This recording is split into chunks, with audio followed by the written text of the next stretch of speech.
श्रीकुलदेवी आवाहनस्तोत्रं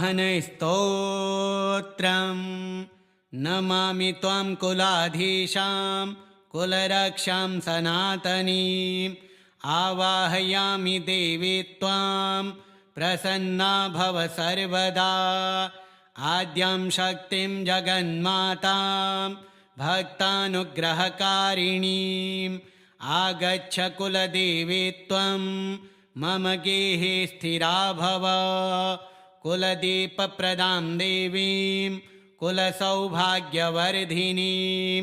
स्मृतिमात्रेण या नित्यं दुःखदैन्यं विनाशयेत् त्वमेव कुलसम्पत्तिः त्वमेव कुलदैवतं त्वमेव सर्वमङ्गल्या पालयस्व नमोऽस्तु ते आवाहितासि देवेशे भक्तिभावसमन्विता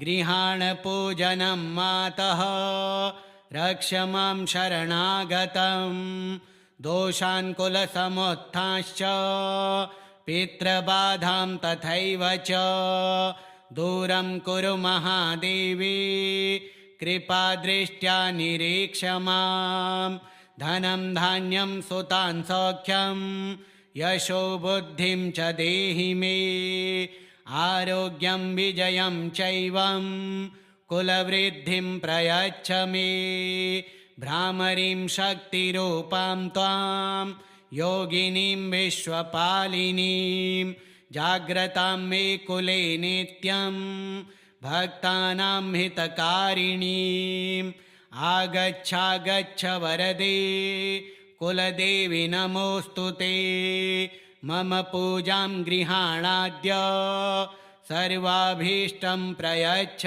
मे नमामि त्वां कुलाधीशां कुलरक्षां सनातनीम् आवाहयामि देवी त्वां प्रसन्ना भव सर्वदा आद्यां शक्तिं जगन्मातां भक्तानुग्रहकारिणीम् आगच्छ कुलदेवी त्वं मम गेहे स्थिरा भव कुलदीपप्रदां देवीं कुलसौभाग्यवर्धिनीं स्मृतिमात्रेण या नित्यं दुःखदैन्यं विनाशयेत् त्वमेव कुलसम्पत्तिः त्वमेव कुलदैवतं त्वमेव सर्वमङ्गल्या पालयस्व नमोऽस्तु ते आवाहितासि देवेशे भक्तिभावसमन्विता गृहाण पूजनं मातः रक्ष मां शरणागतं दोषान् कुलसमुत्थांश्च पितृबाधां तथैव च दूरं कुरु महादेवी कृपादृष्ट्या निरीक्ष मां धनं धान्यं सुतान् सौख्यं यशो बुद्धिं च देहि मे आरोग्यं विजयं चैवं कुलवृद्धिं प्रयच्छ मे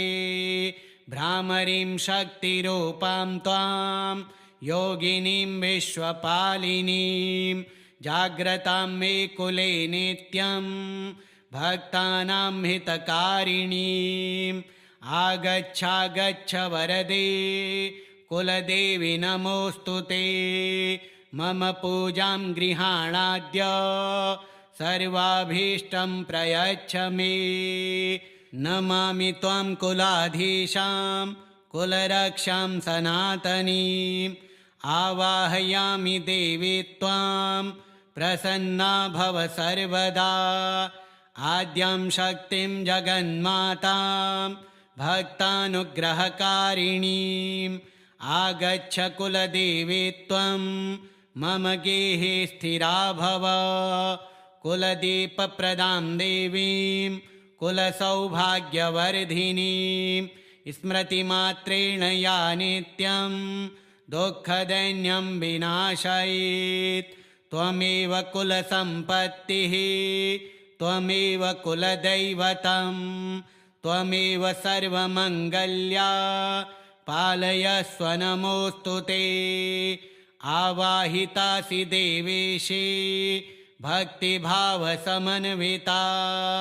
गृहाण पूजनं मातः रक्ष मां शरणागतं दोषान् कुलसमुत्थांश्च पितृबाधां तथैव च दूरं कुरु महादेवी कृपादृष्ट्या निरीक्ष मां धनं धान्यं सुतान् सौख्यं यशो बुद्धिं च देहि मे आरोग्यं विजयं चैवं कुलवृद्धिं प्रयच्छ मे भ्रामरीं शक्तिरूपां त्वां योगिनीं विश्वपालिनीं जाग्रतां मे कुले नित्यं भक्तानां हितकारिणीम् आगच्छागच्छ वरदे कुलदेवी नमोऽस्तु ते मम पूजां गृहाणाद्य सर्वाभीष्टं प्रयच्छ मे नमामि त्वां कुलाधीशां कुलरक्षां सनातनीम् आवाहयामि देवी त्वां प्रसन्ना भव सर्वदा आद्यां शक्तिं जगन्मातां भक्तानुग्रहकारिणीम् आगच्छ कुलदेवी त्वं मम गेहे स्थिरा भव कुलदीपप्रदां देवीं कुलसौभाग्यवर्धिनीं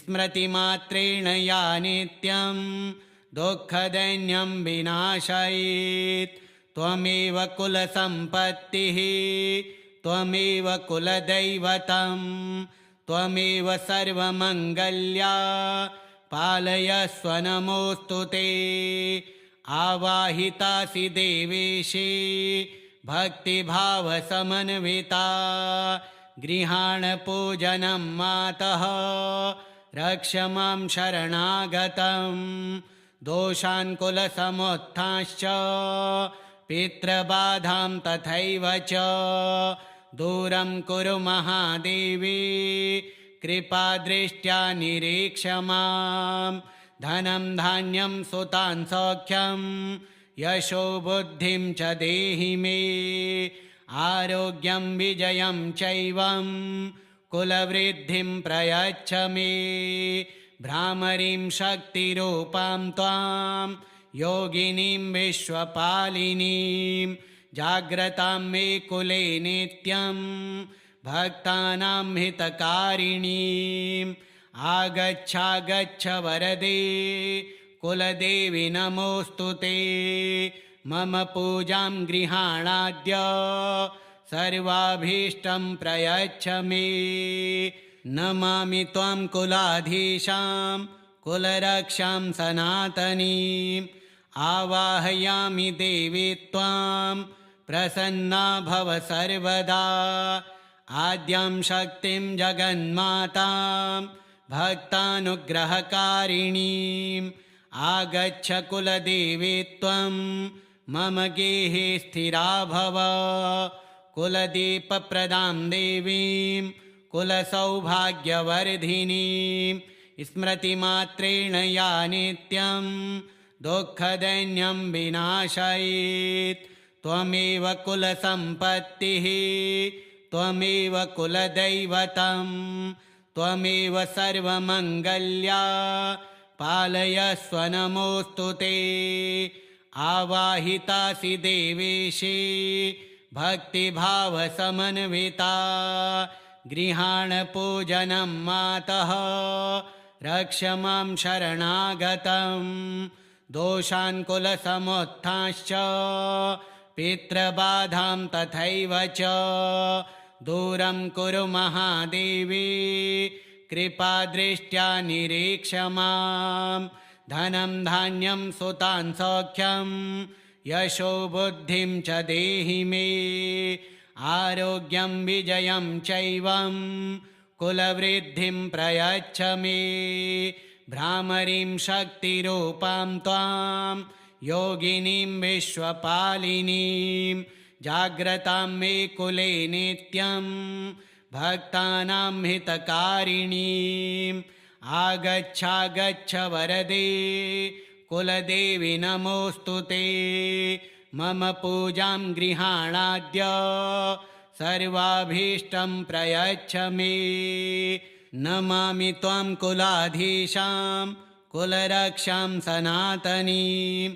आवाहयामि देवी त्वां प्रसन्ना भव सर्वदा।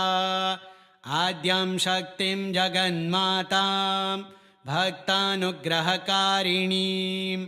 आगच्छ कुलदेवी त्वं मम गेहे स्थिरा भव। कुलदीपप्रदां देवीं कुलसौभाग्यवर्धिनीं। स्मृतिमात्रेण या नित्यं दुःखदैन्यं विनाशयेत्। त्वमेव कुलसम्पत्तिः त्वमेव कुलदैवतं। त्वमेव सर्वमङ्गल्या पालयस्व नमोऽस्तु ते। आवाहितासि देवेशे भक्तिभावसमन्विता।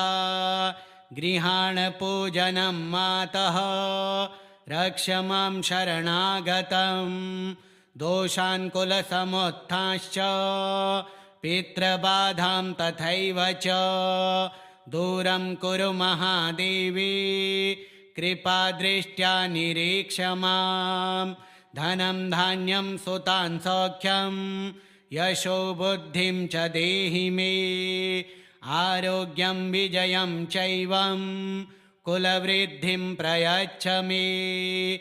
भ्रामरीं शक्तिरूपां त्वां योगिनीं विश्वपालिनीं। जाग्रतां मे कुले नित्यं भक्तानां हितकारिणीम्। आगच्छागच्छ वरदे कुलदेवी नमोऽस्तु ते। मम पूजां गृहाणाद्य सर्वाभीष्टं प्रयच्छ मे। नमामि त्वां कुलाधीशां कुलरक्षां सनातनीम्। आवाहयामि देवी त्वां प्रसन्ना भव सर्वदा। आद्यां शक्तिं जगन्मातां भक्तानुग्रहकारिणीम्। आगच्छ कुलदेवी त्वं मम गेहे स्थिरा भव। कुलदीपप्रदां देवीं कुलसौभाग्यवर्धिनीं। स्मृतिमात्रेण या नित्यं दुःखदैन्यं विनाशयेत्। त्वमेव कुलसम्पत्तिः त्वमेव कुलदैवतं। त्वमेव सर्वमङ्गल्या पालयस्व नमोऽस्तु ते। आवाहितासि देवेशे भक्तिभावसमन्विता। गृहाण पूजनं मातः रक्ष मां शरणागतं। दोषान् कुलसमुत्थांश्च पितृबाधां तथैव च दूरं कुरु महादेवी। कृपादृष्ट्या निरीक्ष मां। धनं धान्यं सुतान् सौख्यं यशो बुद्धिं च देहि मे। आरोग्यं विजयं चैवं कुलवृद्धिं प्रयच्छ मे। भ्रामरीं शक्तिरूपां त्वां योगिनीं विश्वपालिनीं। जाग्रतां मे कुले नित्यं भक्तानां हितकारिणीम्। आगच्छागच्छ वरदे कुलदेवी नमोऽस्तु ते। मम पूजां गृहाणाद्य सर्वाभीष्टं प्रयच्छ मे। नमामि त्वां कुलाधीशां कुलरक्षां सनातनीम्। आवाहयामि देवी त्वां प्रसन्ना भव सर्वदा। आद्यां शक्तिं जगन्मातां भक्तानुग्रहकारिणीम्। आगच्छ कुलदेवी त्वं मम गेहे स्थिरा भव। कुलदीपप्रदां देवीं कुलसौभाग्यवर्धिनीं। स्मृतिमात्रेण या नित्यं दुःखदैन्यं विनाशयेत्। त्वमेव कुलसम्पत्तिः त्वमेव कुलदैवतं। त्वमेव सर्वमङ्गल्या पालयस्व नमोऽस्तु ते। आवाहितासि देवेशे भक्तिभावसमन्विता गृहाण पूजनं मातः रक्ष मां शरणागतं। दोषान् कुलसमुत्थांश्च पितृबाधां तथैव च दूरं कुरु महादेवी कृपादृष्ट्या निरीक्ष मां। धनं धान्यं सुतान् सौख्यं यशो बुद्धिं च देहि मे। आरोग्यं विजयं चैवं कुलवृद्धिं प्रयच्छ मे। भ्रामरीं शक्तिरूपां त्वां योगिनीं विश्वपालिनीं जाग्रतां मे कुले नित्यं भक्तानां हितकारिणीम्। आगच्छागच्छ वरदे कुलदेवी नमोऽस्तु ते।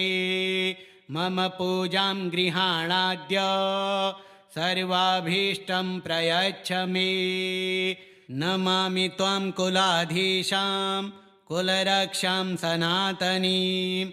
आवाहयामि देवी त्वां प्रसन्ना भव सर्वदा। आद्यां शक्तिं जगन्मातां भक्तानुग्रहकारिणीम्। आगच्छ कुलदेवी त्वं मम गेहे स्थिरा भव। कुलदीपप्रदां देवीं कुलसौभाग्यवर्धिनीं स्मृतिमात्रेण या नित्यं दुःखदैन्यं विनाशयेत्। त्वमेव कुलसम्पत्तिः त्वमेव कुलदैवतं त्वमेव सर्वमङ्गल्या पालयस्व नमोऽस्तु ते। आवाहितासि देवेशे भक्तिभावसमन्विता गृहाण पूजनं मातः रक्ष मां शरणागतं। दोषान् कुलसमुत्थांश्च पितृबाधां तथैव च दूरं कुरु महादेवी कृपादृष्ट्या निरीक्ष मां। धनं धान्यं सुतान् सौख्यं यशो बुद्धिं च देहि मे। आरोग्यं विजयं चैवं कुलवृद्धिं प्रयच्छ मे। भ्रामरीं शक्तिरूपां त्वां योगिनीं विश्वपालिनीं जाग्रतां मे कुले नित्यं भक्तानां हितकारिणीम्। आगच्छागच्छ वरदे कुलदेवी नमोऽस्तु ते। मम पूजां गृहाणाद्य सर्वाभीष्टं प्रयच्छ मे। नमामि त्वां कुलाधीशां कुलरक्षां सनातनीम्। आवाहयामि देवी त्वां प्रसन्ना भव सर्वदा। आद्यां शक्तिं जगन्मातां भक्तानुग्रहकारिणीम्। आगच्छ कुलदेवी त्वं मम गेहे स्थिरा भव। कुलदीपप्रदां देवीं कुलसौभाग्यवर्धिनीं स्मृतिमात्रेण या नित्यं दुःखदैन्यं विनाशयेत्। त्वमेव कुलसम्पत्तिः त्वमेव कुलदैवतं त्वमेव सर्वमङ्गल्या पालयस्व नमोऽस्तु ते। आवाहितासि देवेशे भक्तिभावसमन्विता गृहाण पूजनं मातः रक्ष मां शरणागतं। दोषान् कुलसमुत्थांश्च पितृबाधां तथैव च दूरं कुरु महादेवी कृपादृष्ट्या निरीक्ष मां। धनं धान्यं सुतान् सौख्यं यशो बुद्धिं च देहि मे। आरोग्यं विजयं चैवं कुलवृद्धिं प्रयच्छ मे। भ्रामरीं शक्तिरूपां त्वां योगिनीं विश्वपालिनीं जाग्रतां मे कुले नित्यं भक्तानां हितकारिणीम्। आगच्छागच्छ वरदे कुलदेवी नमोऽस्तु ते मम पूजां गृहाणाद्य सर्वाभीष्टं प्रयच्छ मे नमामि त्वां कुलाधीशां कुलरक्षां सनातनीम् आवाहयामि देवी त्वां प्रसन्ना भव सर्वदा आद्यां शक्तिं जगन्मातां भक्तानुग्रहकारिणीम् आगच्छ कुलदेवी त्वं मम गेहे स्थिरा भव कुलदीपप्रदां देवीं कुलसौभाग्यवर्धिनीं स्मृतिमात्रेण या नित्यं दुःखदैन्यं विनाशयेत् त्वमेव कुलसम्पत्तिः त्वमेव कुलदैवतं त्वमेव सर्वमङ्गल्या पालयस्व नमोऽस्तु ते आवाहितासि देवेशे भक्तिभावसमन्विता गृहाण पूजनं मातः रक्ष मां शरणागतं दोषान् कुलसमुत्थांश्च पितृबाधां तथैव च दूरं कुरु महादेवी कृपादृष्ट्या निरीक्ष मां धनं धान्यं सुतान् सौख्यं यशो बुद्धिं च देहि मे आरोग्यं विजयं चैवं कुलवृद्धिं प्रयच्छ मे भ्रामरीं शक्तिरूपां त्वां योगिनीं विश्वपालिनीं जाग्रतां मे कुले नित्यं भक्तानां हितकारिणीम् आगच्छागच्छ वरदे कुलदेवी नमोऽस्तु ते मम पूजां गृहाणाद्य सर्वाभीष्टं प्रयच्छ मे नमामि त्वां कुलाधीशां कुलरक्षां सनातनीम् आवाहयामि देवी त्वां प्रसन्ना भव सर्वदा आद्यां शक्तिं जगन्मातां भक्तानुग्रहकारिणीम् आगच्छ कुलदेवी त्वं मम गेहे स्थिरा भव कुलदीपप्रदां देवीं कुलसौभाग्यवर्धिनीं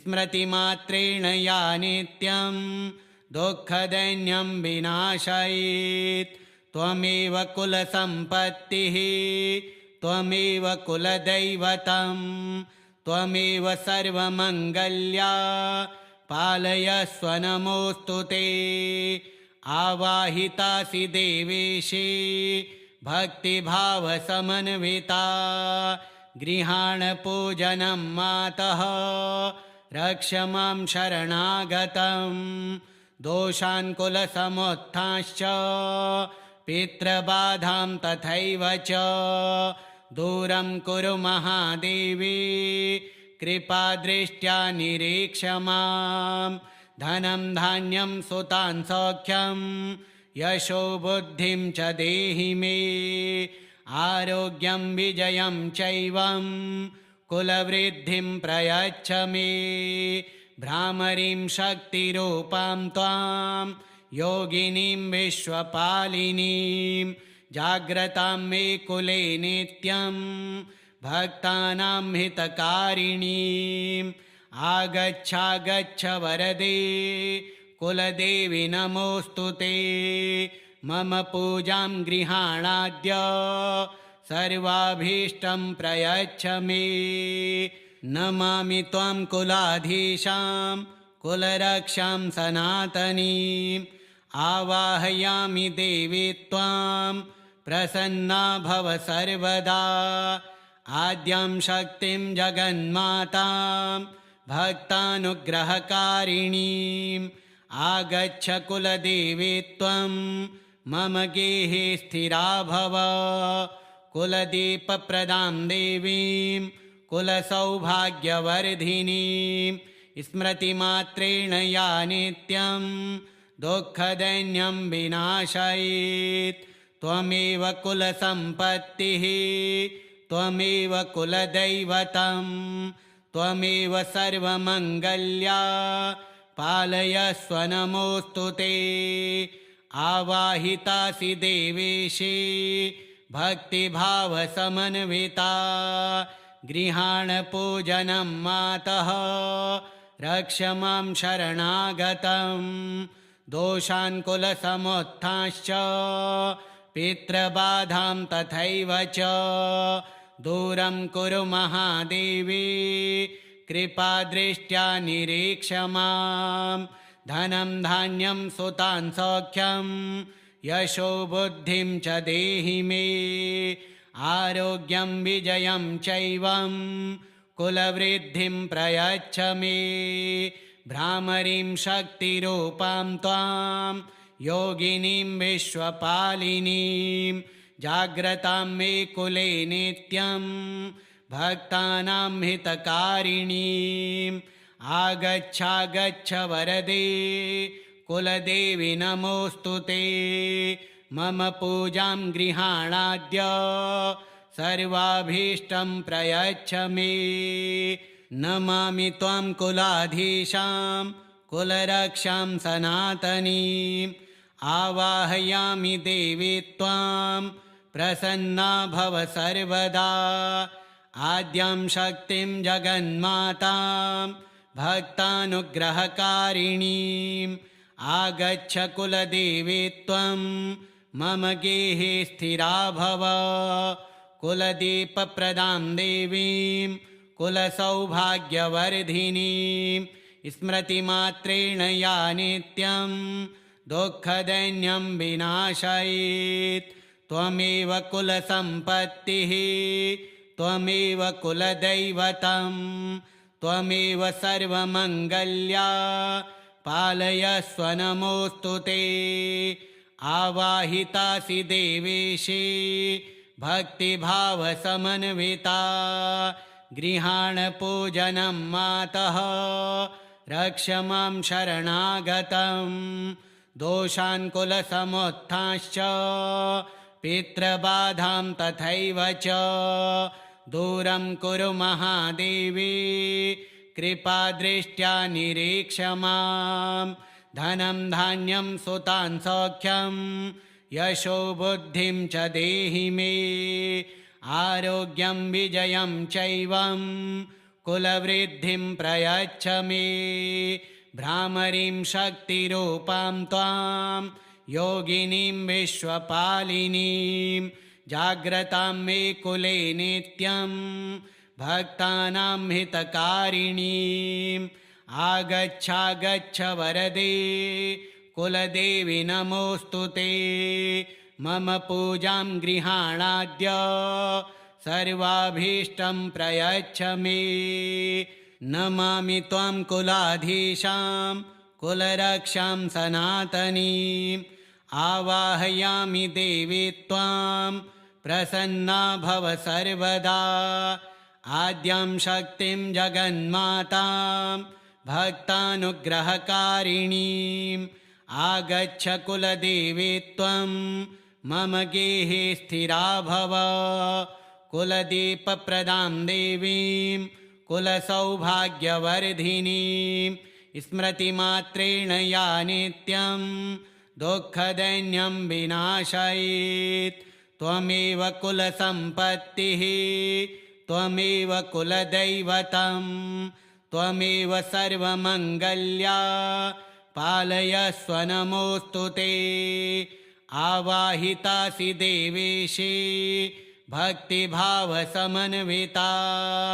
गृहाण पूजनं मातः रक्ष मां शरणागतं दोषान् कुलसमुत्थांश्च पितृबाधां तथैव च दूरं कुरु महादेवी कृपादृष्ट्या निरीक्ष मां धनं धान्यं सुतान् सौख्यं यशो बुद्धिं च देहि मे आरोग्यं विजयं चैवं कुलवृद्धिं प्रयच्छ मे भ्रामरीं शक्तिरूपां त्वां योगिनीं विश्वपालिनीं जाग्रतां मे कुले नित्यं भक्तानां हितकारिणीम् आगच्छागच्छ वरदे कुलदेवी नमोऽस्तु ते मम पूजां गृहाणाद्य सर्वाभीष्टं प्रयच्छ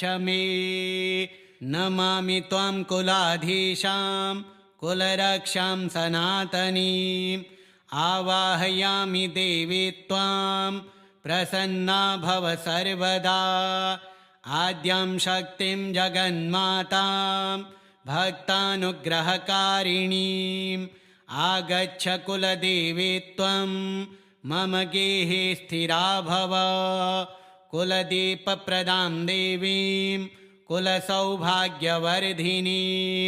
स्मृतिमात्रेण या नित्यं दुःखदैन्यं विनाशयेत् त्वमेव कुलसम्पत्तिः त्वमेव कुलदैवतं त्वमेव सर्वमङ्गल्या पालयस्व नमोऽस्तु ते आवाहितासि देवेशे भक्तिभावसमन्विता गृहाणपूजनं मातः रक्ष मां शरणागतं दोषान् कुलसमुत्थांश्च पितृबाधां तथैव च दूरं कुरु महादेवी कृपादृष्ट्या निरीक्ष मां धनं धान्यं सुतान् सौख्यं यशो बुद्धिं च देहि मे आरोग्यं विजयं चैवं कुलवृद्धिं प्रयच्छ मे भ्रामरीं शक्तिरूपां त्वां योगिनीं विश्वपालिनीं जाग्रतां मे कुले नित्यं भक्तानां हितकारिणीम् आगच्छागच्छ वरदे कुलदेवी नमोऽस्तु ते मम पूजां गृहाणाद्य सर्वाभीष्टं प्रयच्छ मे नमामि त्वां कुलाधीशां कुलरक्षां सनातनीम् आवाहयामि देवी त्वां प्रसन्ना भव सर्वदा आद्यां शक्तिं जगन्मातां भक्तानुग्रहकारिणीम् आगच्छ कुलदेवी त्वं मम गेहे स्थिरा भव कुलदीपप्रदां देवीं कुलसौभाग्यवर्धिनीं स्मृतिमात्रेण या नित्यं दुःखदैन्यं विनाशयेत् त्वमेव कुलसम्पत्तिः त्वमेव कुलदैवतं त्वमेव सर्वमङ्गल्या पालयस्व नमोऽस्तु ते आवाहितासि देवेशे भक्तिभावसमन्विता गृहाणपूजनं मातः रक्ष मां शरणागतं दोषान् कुलसमुत्थांश्च पितृबाधां तथैव च दूरं कुरु महादेवी कृपादृष्ट्या निरीक्ष मां धनं धान्यं सुतान् सौख्यं यशो बुद्धिं च देहि मे आरोग्यं विजयं चैवं कुलवृद्धिं प्रयच्छ मे भ्रामरीं शक्तिरूपां त्वां योगिनीं विश्वपालिनीं जाग्रतां मे कुले नित्यं भक्तानां हितकारिणीम् आगच्छागच्छ वरदे कुलदेवी नमोऽस्तु ते मम पूजां गृहाणाद्य सर्वाभीष्टं प्रयच्छ मे नमामि त्वां कुलाधीशां कुलरक्षां सनातनीम् आवाहयामि देवी त्वां प्रसन्ना भव सर्वदा आद्यां शक्तिं जगन्मातां भक्तानुग्रहकारिणीम् आगच्छ कुलदेवी त्वं मम गेहे स्थिरा भव कुलदीपप्रदां देवीं कुलसौभाग्यवर्धिनीं स्मृतिमात्रेण या नित्यं दुःखदैन्यं विनाशयेत् त्वमेव कुलसम्पत्तिः त्वमेव कुलदैवतं त्वमेव सर्वमङ्गल्या पालयस्व नमोऽस्तु ते आवाहितासि देवेशे भक्तिभावसमन्विता गृहाण पूजनं मातः रक्ष मां शरणागतं दोषान् कुलसमुत्थांश्च पितृबाधां तथैव च दूरं कुरु महादेवी कृपादृष्ट्या निरीक्ष मां धनं धान्यं सुतान् सौख्यं यशो बुद्धिं च देहि मे आरोग्यं विजयं चैवं कुलवृद्धिं प्रयच्छ मे भ्रामरीं शक्तिरूपां त्वां योगिनीं विश्वपालिनीं जाग्रतां मे कुले नित्यं भक्तानां हितकारिणीम् आगच्छागच्छ वरदे कुलदेवी नमोऽस्तु ते मम पूजां गृहाणाद्य सर्वाभीष्टं प्रयच्छ मे नमामि त्वां कुलाधीशां कुलरक्षां सनातनीम् आवाहयामि देवी त्वां प्रसन्ना भव सर्वदा आद्यां शक्तिं जगन्मातां भक्तानुग्रहकारिणीम् आगच्छ कुलदेवी त्वं मम गेहे स्थिरा भव कुलदीपप्रदां देवीं कुलसौभाग्यवर्धिनीं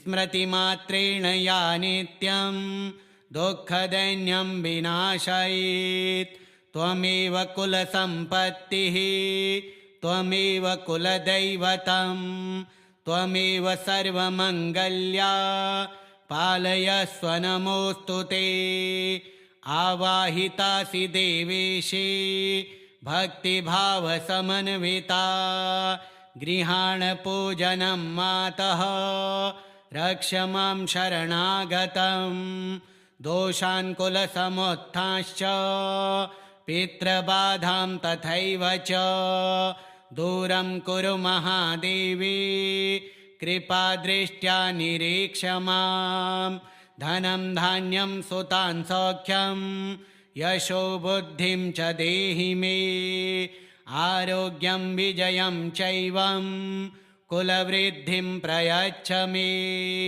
भ्रामरीं शक्तिरूपां त्वां योगिनीं विश्वपालिनीं जाग्रतां मे कुले नित्यं भक्तानां हितकारिणीम् आगच्छागच्छ वरदे कुलदेवी नमोऽस्तु ते मम पूजां गृहाणाद्य सर्वाभीष्टं प्रयच्छ मे नमामि त्वां कुलाधीशां कुलरक्षां सनातनीम् आवाहयामि देवी त्वां प्रसन्ना भव सर्वदा आद्यां शक्तिं जगन्मातां भक्तानुग्रहकारिणीम् आगच्छ कुलदेवी त्वं मम गेहे स्थिरा भव कुलदीपप्रदां देवीं कुलसौभाग्यवर्धिनीं स्मृतिमात्रेण या नित्यं दुःखदैन्यं विनाशयेत् त्वमेव कुलसम्पत्तिः त्वमेव कुलदैवतं त्वमेव सर्वमङ्गल्या पालयस्व नमोऽस्तु ते आवाहितासि देवेशे भक्तिभावसमन्विता गृहाण पूजनं मातः रक्ष मां शरणागतं दोषान् कुलसमुत्थांश्च पितृबाधां तथैव च दूरं कुरु महादेवी कृपादृष्ट्या निरीक्ष मां धनं धान्यं सुतान् सौख्यं यशो बुद्धिं च देहि मे आरोग्यं विजयं चैवं कुलवृद्धिं प्रयच्छ मे भ्रामरीं शक्तिरूपां त्वां योगिनीं विश्वपालिनीं जाग्रतां मे कुले नित्यं भक्तानां हितकारिणीम् आगच्छागच्छ वरदे कुलदेवी नमोऽस्तु ते मम पूजां गृहाणाद्य सर्वाभीष्टं प्रयच्छ मे नमामि त्वां कुलाधीशां कुलरक्षां सनातनीम् आवाहयामि देवी त्वां प्रसन्ना भव सर्वदा आद्यां शक्तिं जगन्मातां भक्तानुग्रहकारिणीम् आगच्छ कुलदेवी त्वं मम गेहे स्थिरा भव कुलदीपप्रदां देवीं कुलसौभाग्यवर्धिनीं स्मृतिमात्रेण या नित्यं दुःखदैन्यं विनाशयेत् त्वमेव कुलसम्पत्तिः त्वमेव कुलदैवतं त्वमेव सर्वमङ्गल्या पालयस्व नमोऽस्तु ते आवाहितासि देवेशे भक्तिभावसमन्विता गृहाणपूजनं मातः रक्ष मां शरणागतं दोषान् कुलसमुत्थांश्च पितृबाधां तथैव च दूरं कुरु महादेवी कृपादृष्ट्या निरीक्ष मां धनं धान्यं सुतान् सौख्यं यशो बुद्धिं च देहि मे आरोग्यं विजयं चैवं कुलवृद्धिं प्रयच्छ मे भ्रामरीं शक्तिरूपां त्वां योगिनीं विश्वपालिनीं जाग्रतां मे कुले नित्यं भक्तानां हितकारिणीम् आगच्छागच्छ वरदे कुलदेवी नमोऽस्तु ते मम पूजां गृहाणाद्य सर्वाभीष्टं प्रयच्छ मे श्रीकुलदेवी आवाहन स्तोत्रम् कुलदेव्यार्पणमस्तु।